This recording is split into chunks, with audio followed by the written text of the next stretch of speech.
On this week's episode, Jared discusses whether or not Disney cruises are worth the money.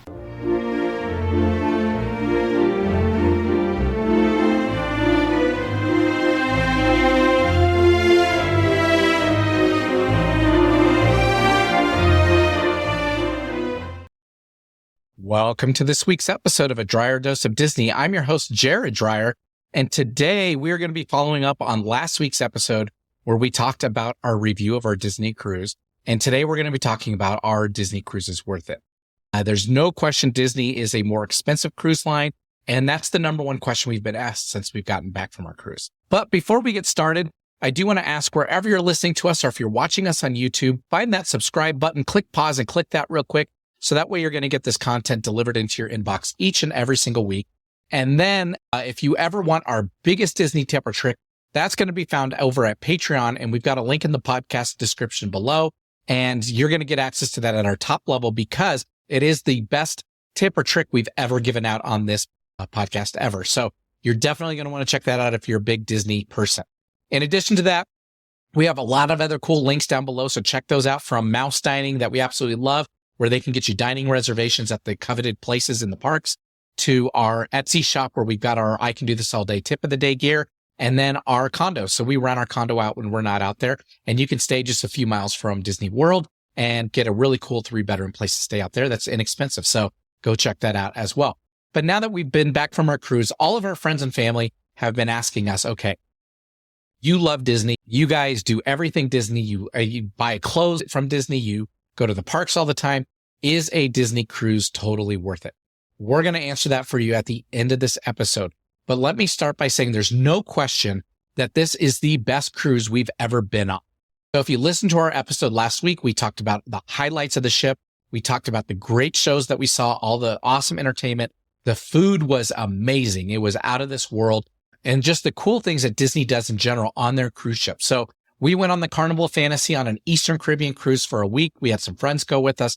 It was totally amazing. It was a great time. I encourage you, if you didn't listen to last week's episode, go check that out where we talk about it, and then go back even further in time and listen to the episode where we talk about cruising with Anthony and Lisa, who were our friends on that ship. They give us great tips and tricks and pointers throughout the entire episode there. So go listen to that. But let's talk about the other cruises that we have been on personally. So this was our 4th cruise that we did. It's our first Disney cruise. The other 3 that we've been on, we did an Alaskan cruise with Holland America. We did a Western Caribbean with Carnival, and we did a Eastern Caribbean also with Carnival. So we've taken our daughter on the 2 Carnival cruises. We did not take her on Holland America because she wasn't born yet. So we've had a chance, though, to go on 2 different cruise lines on 3 other cruises. So what I have is I have a lineup here of all the comparisons between the ship, the cruise line, all the excursions, all the events, and we're going to talk through each one. So we're going to start off with the ship. So the ship is almost identical. So whether you're going on a Disney cruise, Holland America, Carnival, and I would imagine the other ones, Norwegian, Royal Caribbean, Celebrity, Princess, the ones that do get a little bit different, I'm sure, are Viking when you're out in Europe. But when you're going on a cruise on one of these mega ships that are out there, the layout of the ships are very similar, meaning on the 3rd and 4th levels where you can come in, you're going to have your main atrium, you're going to have your shops, you're going to have some restaurants. You go up to the Lido deck, which is usually deck 10 to 12. You're going to have your pool. You're going to have your buffets. You're going to have those kind of things. The ship for Disney, the Disney Fantasy, was no different than what we've seen on the Carnival ships that we've been on in Holland America. So the one big call out is those cruise lines. So Carnival and Holland America do have casinos on their ship where the Disney Cruise Line does not. In its place, Disney has a very large movie theater right in the middle of the ship. But the other ones have the casinos. So that's kind of a trade-off depending on if you like to gamble or not. I do enjoy gambling once in a while, and I'm a big poker player, so I don't mind having a casino on my ship. As a matter of fact, when I do go on a ship with a casino, I'm looking for poker tournaments, and I think that's a lot of fun. But it's not much different when you're looking at ship to ship. Now, I will say one of the big differences is those other ships, because they have casinos, do allow smoking in one of the casino areas. So most of them have separated areas where you can do a casino without smoking or a casino with smoking. So do know that when you walk through there, you're going to get some smoke. They do have a lot of filtration in there, and they're trying to get that smoke off the ship, where Disney does not. So that is one difference there. But for the most part, the ship layouts are very similar. Now, Disney does have better decorations, no question. They have better artwork.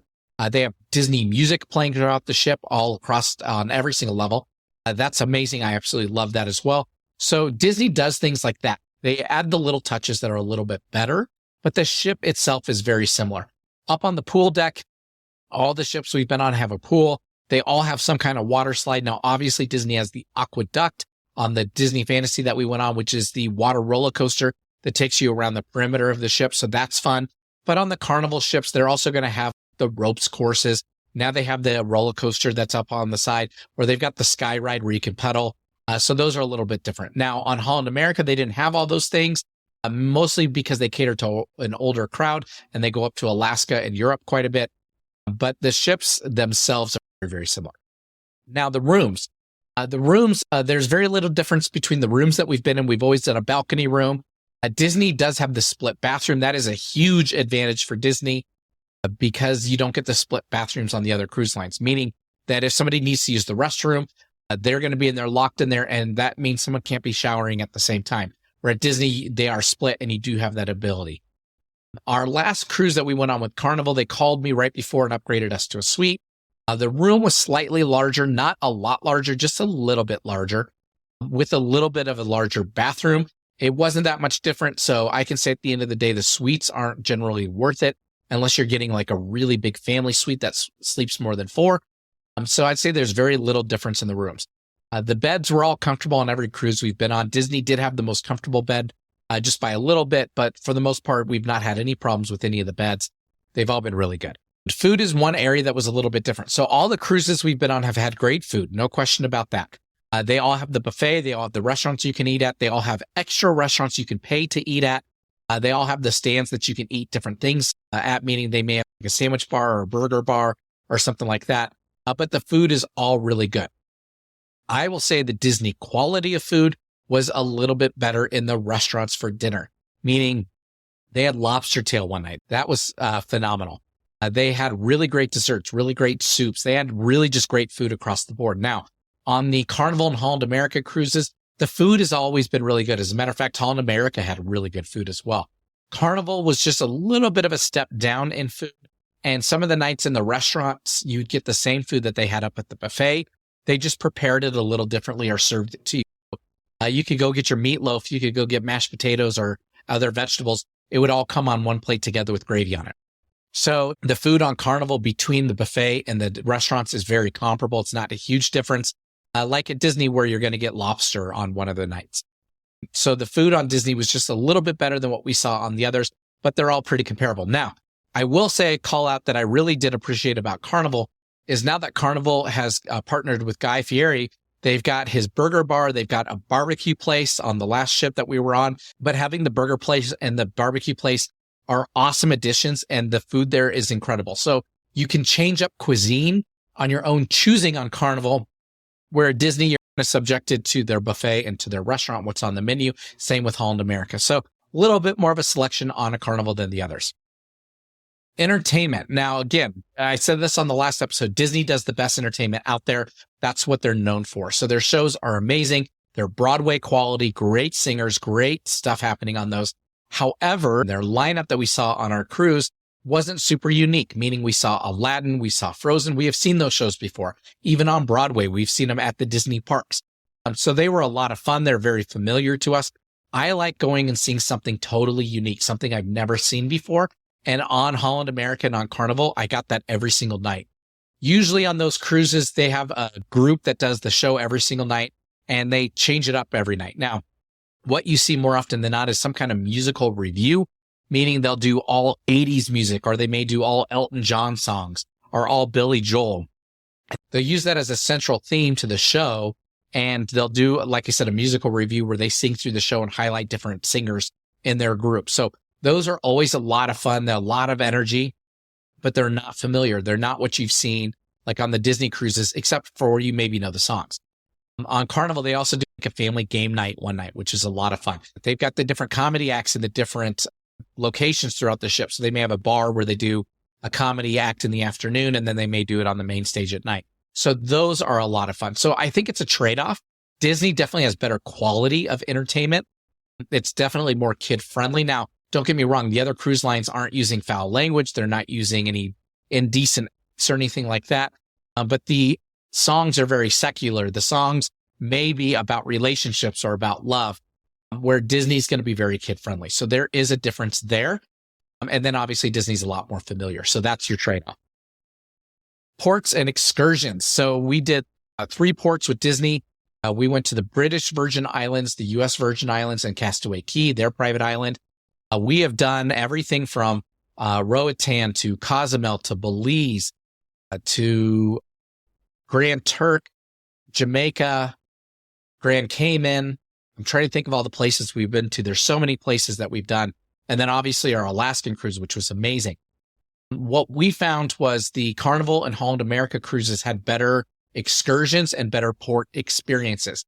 Meaning when we got off the ship on the Disney cruise, the shops, there were only a handful of shops where they got off, and not a great quality of shopping either. So they were a little bit dirty. They didn't have a lot of great stuff. So we only spent about 10 or 15 minutes shopping at each of the ports. And then we would go do our excursion, which the excursions were fine. We always try to find snorkeling or some kind of bucket list item. But the snorkeling was very basic. The zip lining was very basic. On our other cruises with Carnival, we've done cave tubing. We have done swimming with whale sharks, which is completely unique. You can find, actually, I have a Jared Dreyer YouTube page that I've not talked about on this podcast yet until today. You can go find all of our excursion events that we've done on every cruise out there. They're all out there on our YouTube page. I take video of everything that we do, and I'll edit it down in most cases and get it onto YouTube, with the exception of the Alaskan cruise, because I'd never done that before. So I put those full videos in there in their entirety. You can go check those out. But the excursions and the ports on the other cruise lines were better than Disney. Now, Castaway Cay, Disney's island, as far as a private island goes, was amazing, and it was better than what we saw on Carnival's cruise. But Carnival has better other ports and better excursions overall compared to all the others. So do know that if you want to see the world, you want to see these islands, you want to do some cool things, Carnival's had the best excursions we have found to date, better than Disney, better than Holland America. Service level, no question, Disney's the best, and by a lot. But my question is that your deciding factor? So how good the service is that going to decide what cruise line you're going to go with? Now, Carnival was always good. They always had a great entertainment person that was running the whole ship and all the entertainment stuff. The waiting staff at the restaurants were always great, but you never had the same person. So they always randomly would put you at a different table, and you'd always be assigned to a different server. Where Disney, they keep the same server with you all the way through, and they learn everything about you. So that is a big difference between the two. Not something that I would say that I go for, but it was definitely worth calling out. It was a big difference. Now, clientele. This is probably the biggest difference you're going to find between your different cruise lines. I encourage you can go out and read a lot about this online. There's a lot of different blogs and people talking about the different clientele that are going to be on every single ship that's out there. Now, we've done Holland America, like I said, for Alaska, and going on a Holland American Alaskan cruise. My wife and I, as newlyweds, before our daughter was born, we were the youngest couple on the ship, probably by quite a bit, and we brought down the average age by about 5 to 10 years. The average age on that ship was definitely north of 70 years old on Holland America, but it was super quiet, really relaxing. And then the places like the piano bar and all that, there was no one in there. So we could just go relax and listen to a piano player or go see a show at night, and there was no one in there. And it was really, really nice because we felt like we had the whole ship to ourselves. So that was really cool. And being that they're all older, it was very clean on the ship. It was very quiet on the ship. There was no chaos. It was just great. We absolutely loved Holland America, and I would love to go on another Holland American cruise because of that. On Carnival is a mix. It's a hodgepodge. You definitely have your Walmart crowd. And by Walmart crowd, I'm talking Walmart, Dollar General, those types of crowds out there that may be missing some teeth, that are wearing the white undershirts the whole time versus wearing a button up with some nice shorts or something like that. So it's a little bit of a rougher crowd on the Carnival ship, but we found that those rougher people usually just sit in the buffet all day. They are not out and about in the ship. They do not go to the events. They do not explore the ship. They definitely don't go to the shows, and they don't leave the ship for the port excursions. So it doesn't make any sense why they're even on the cruise. But on your first day on the ship, when you go up to the buffet, you're going to find those types of people up there. Additionally, when you go to the buffet during the week, maybe you're having lunch up there, you're going to see 3 or 4 tables of those types of clientele up there. Disney definitely has a higher class of clientele. It's a more expensive cruise, so usually it's families with money, and you're not running into that same kind of crowd on a Disney cruise. You even want to take it to the next level. I know Princess Cruise Lines, Celebrity Cruise Lines, which we've never been on. Those are very nice cruise lines where it's more formal than not formal. Do know that if you're going to go check those out. But I encourage you, if clientele is something that you want to consider or think about, there are tons of blogs out there where you can watch or read, because some are video, and see what other people's experiences have been. So do keep that in mind. If you want to go on a cruise, you may want to research the clientele and make sure you're going to be comfortable with that kind of clientele. So none of the ships have ever been crowded. None of them have ever made us feel like there's too many people, with the exception of the very first day. Even on the Disney cruise, the very first day when you get on, you can't go to your room. You can't drop your stuff off yet till the rooms are opened up to you. So you're usually going to go to the Lido deck where the buffet is. There's 800 people up there, all looking for tables, carrying trays around, and they're all, they've got their backpacks and their carry-ons, and they're probably not looking their Sunday best, meaning they're looking a little rough and ragged because they've been traveling. And that's probably your roughest time and the roughest day that you're going to have. Once the rooms open up and people can go freshen up and drop their luggage off and start dispersing throughout the boat, you're going to see those crowd levels come down. So do know that when you first get on a cruise ship, it's terrible for the first couple hours, and then it starts to calm down once you get out of that. Now, again, like I said on Carnival, that is the roughest crowd we've seen. There are some more partiers on Carnival. You do have people that are drinking quite a bit. However, you can avoid them if you want to. So we did. We weren't around those crowds. We weren't around those people. We went and did our own thing with our family and had a great time away from them. That's a little bit of a difference. On our last episode, I also said that if you have kids between 4 to 10 years of age, Disney is probably the right cruise for them and for your family. And the reason is Disney does families better. They've got better kid clubs. They've got all the character meet and greets, and the ship's going to be full of kids their same age. So they're going to have lots of kids to play with in those clubs and in those different rooms. And it's just going to be a great time for them. Where obviously, if you take them on Holland America, they may be the only kids on the ship. In fact, on our Alaskan cruise, there was a family with 2 kids, and they were the only kids on the ship that we saw the entire time we were there. They were young. I would say 4 and 6. So know that you're not going to find kids on those cruises. Carnival, there were tons of kids, but not like Disney took it to a whole new level. Be mindful of that if you have kids who you want them interacting with or maybe hanging out with. Obviously, when you go to a Royal Caribbean, that's getting more at a higher price point, similar to Disney, but more towards that party side. So they're going to have more of the teen age, where Disney has more of the younger kid age.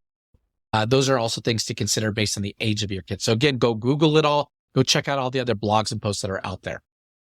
Some things to consider is, do you want to pay for extras? So on every cruise line, you're going to be paying extra for things like your Wi-Fi, or if you want to do an alcoholic package or alcoholic drinks, but there is a difference in soda. So on Carnival, you're paying about $8 a person a day if you want to do unlimited soda, and you have to go pick those up as cans at the bar, versus on Disney, they have fountain drinks everywhere, and those are included. Different cruise lines have different policies for this. So I encourage you to go check out those things that you may want to do or may cost you extra. That may contribute to your decision as well. But know that at the end of the day, it's not going to break the bank or it's not going to be a terrible thing. And in fact, I like Diet Mountain Dew. That's my drink of choice. Anytime that we go on a cruise, I always look up the rules before we go. And usually you can bring one case, a 12-pack of pop per person. And so I always bring my own case of Diet Mountain Dew. And in my room, I always have a fridge and I load it up in there. And that way I've got Diet Mountain Dew I can take with me to the shows or around the boat during the day. And I don't have to pay for soda. So that's a good way to do it. So with all that being said, we've talked about things to look for, like the extra little costs. We've talked about kids on the ship, clientele. We've talked about the rooms, the ships, the excursions, the food. It's a great, wonderful time. Trust me when I say cruising is amazing, and we've done 4, and I can tell you we will probably do 2 a year now going forward, just because we've enjoyed it so much, and we did 2 this last year. We will definitely keep cruising. So the question is it worth it to do a Disney cruise? I will say we loved it. It's the best cruise we've been on, and it was super fun. But now that our daughter is 12, we probably won't do a Disney cruise again. The reason being is she's starting to age out of some of those younger programs. She would appreciate some of the teen programs that some of the other cruises have. and they're less expensive. So for example, on a Carnival cruise for the same number of nights, it costs me half the cost of going on a Disney cruise, and everything's included except for my soda, but I can bring a 12-pack of Diet Mountain Dew onto that cruise. The shows are more unique there. The port excursions are better. The service isn't as good. The clientele may be a little bit of a step down, but at the same time, it's costing me half as much. So I can cruise twice as often. Now, if you go on a Royal Caribbean, it's going to cost you about the same as Disney. So at that point, I would probably select Disney over Royal Caribbean.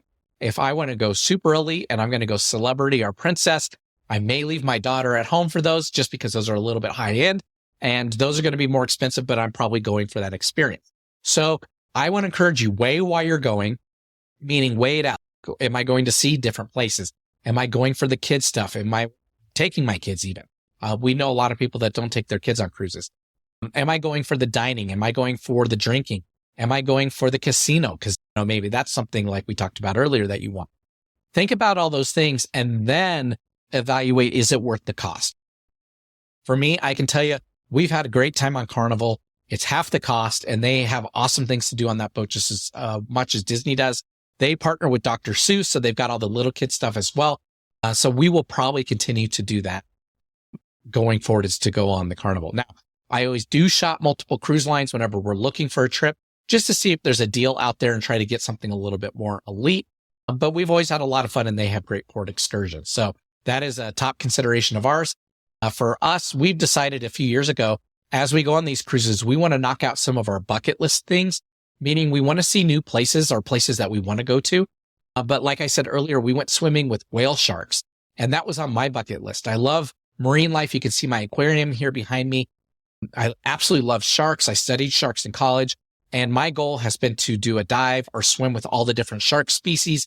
And I've knocked out the major ones, except for at that point in time, I hadn't done whale sharks yet. And so I wanted to do those. So when we went on a Carnival cruise, they had an excursion. We were able to go spend the day swimming with whale sharks. It was amazing. So I encourage you, try to knock out some of those bucket list items. That's what we've been doing. And it's made our cruises that much better. Again, you can go check out the videos of our excursions on our different cruises at my Jared Dreyer YouTube page. You can just Google my name out there and you'll find it. As well as we've done trips to Hawaii and we've done snorkeling there with manta rays. We've done a lot of cool different things. But that YouTube page has them all highlighted there for you. And then from this Disney cruise, I do have those on the Dreyer Dose of Disney YouTube page as well. So you can go see all the excursions we did with Disney. So lots of fun stuff out there. With that, we wish you a magical week as you're planning your next vacation, and we'll talk to you guys next time. Bye-bye.